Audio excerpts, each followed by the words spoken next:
দেশের বিভিন্ন স্থানে রাসেল ভাইপার নামক বিষধর সাপের আক্রমণে আতঙ্কে দিন পার করছেন জনসাধারণ। এই চলতি বছরে উত্তর পশ্চিমাঞ্চলের কয়েকটি এলাকা, বিশেষ করে পদ্মা তীরবর্তী কয়েকটি জেলা ও চরাঞ্চলে রাসেল ভাইপারের আক্রমণে একাধিক মানুষ মারা গেছেন।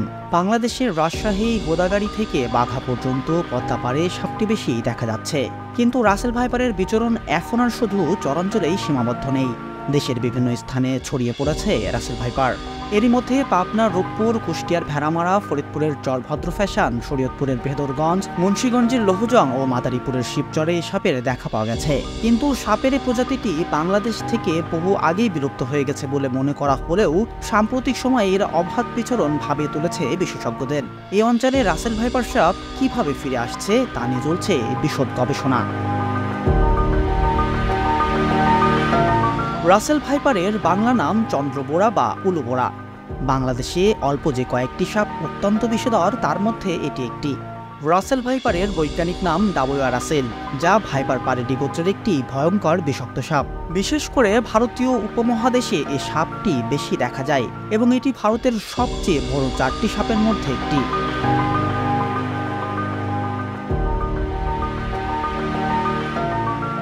1796 সালে স্কটিশ সার্জন ও ন্যাচারালিস্ট প্যাট্রিক রাসেল তার বই an account of Indian serpents collected on the coast of করমন্ডলে এই সাপের বিশদ বিবরণ দেন। পরবর্তীতে তার নামেই সাপটির নামকরণ করা হয় রাসেল ভাইপার। অন্যান্য সাপ মানুষ থেকে দূরে সরে থাকলেও রাসেল ভাইপার সাপ উল্টো অতর্কিতভাবে এসে মানুষকে আক্রমণ করে। সাধারণত দিনের বেলায় সাপ বেশি সক্রিয় আচরণ করে। রাসেল ভাইপার ঘন জঙ্গল এড়িয়ে চলে এবং ঘাসে ভর্তি খোলা মাঠ ও ঝোপঝাড়ে আস্তানা গাড়ে।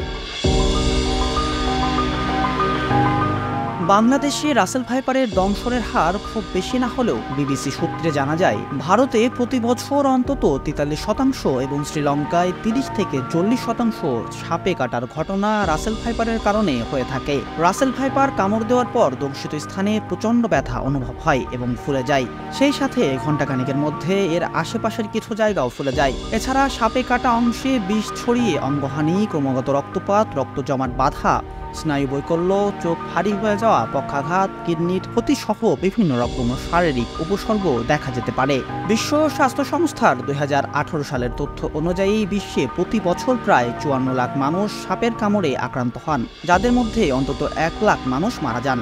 সাপের কামড়ে আহত হয়ে বছরে প্রায় 4 লাখ মানুষের শরীরের নানা অঙ্গ ক্ষতিগ্রস্ত হয় কিংবা তারা পঙ্গুত্ব বরণ করেন।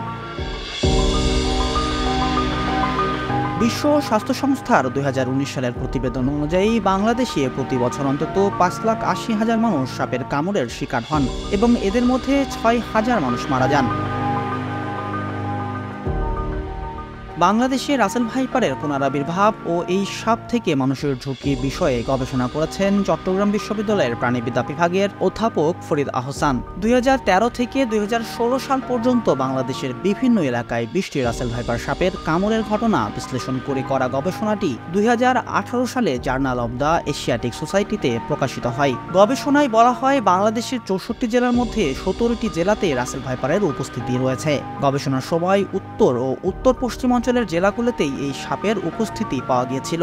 ওই গবেষণায় উঠে আসে যে রাজশাহী ও চাঁপাইনবাবগঞ্জ জেলায় রাসেল ভাইপারের সাপের উপস্থিতি সবথেকে বেশি। সম্প্রতি রাসেল ভাইপার আগের তুলনায় বেশি নজরে পড়ার কারণ ব্যাখ্যা করতে গিয়ে জাহাঙ্গীরনগর বিশ্ববিদ্যালয়ের প্রাণীবিদ্যা বিভাগের অধ্যাপক বন্যপ্রাণী বিশেষজ্ঞ মনিরুল এইচ খান বলেন, আগে ফেসবুক বা স্মার্টফোনে ব্যবহার অতটা সহজ ছিল না, তাই হয়তো জানতে পারা যেত কম। এমনও হতে পারে বন জঙ্গল কমে যাওয়ায় অন্য প্রাণীর অনুপস্থিতির সুযোগ নিচ্ছে রাসেল ভাইপার।